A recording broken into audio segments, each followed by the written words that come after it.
Hello दोस्तों, नमस्ते, प्रणाम। मैं हूँ आपकी वंदना। मैं हूँ आपकी अर्चना। स्वागत करती हूँ अपने यूट्यूब चैनल पे आप सभी का। तो फ्रेंड, आज हम लोग एक प्यारा सा सोहर गीत लेके आए हैं। कैसे लगेगा कमेंट बताइएगा। जन्माष्टमी आ रहा है और जन्माष्टमी की ढेर सारी शुभकामनाएं आप सभी को। बहुत दिन है अभी पहले से एडवांस में। और एक हमारा बेटा है जय दुबे, उनका जन्मदिन है 13 अगस्त को। और एक सिस्टर बोली थी दीदी हमारे बेटे का जन्मदिन है 12 अगस्त को, तो उनके लिए भी गीत है। 12 अगस्त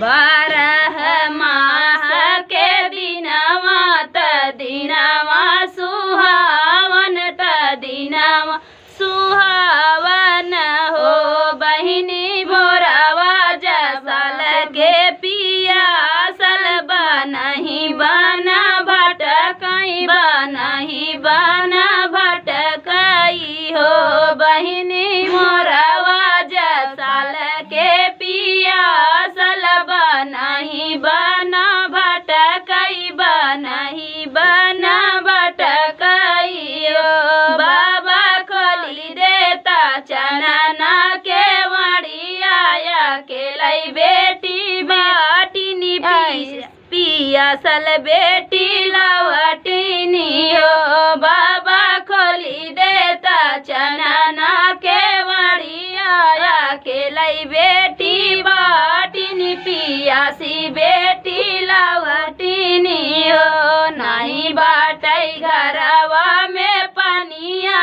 नलकवा सुखाने नलकवा बिगड़ी गए हो। नतिनी जाऊ तिउनाया पने ससुरवा पियासी काहे आयु पियासी काहे आयु नतिनी जाती नया पने ससुरवा पियासी काहे आयु के लई काहे आयु।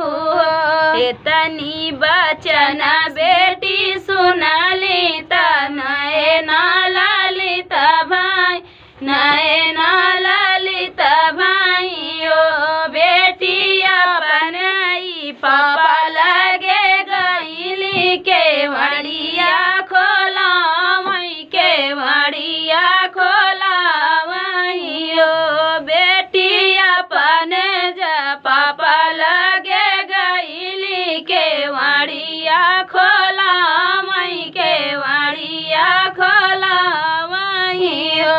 पापा खोली देता चनना के वड़िया तो हर बेटी आई पियासी बेटी आई नी ओ। पापा खोली देता चनना के वड़िया तो हर बेटी आई पियासल बेटी आई नी ओ। नहीं मोरे घड़िया में पनिया कुआनवा सुखाने कुआनवा सुखाने नियो।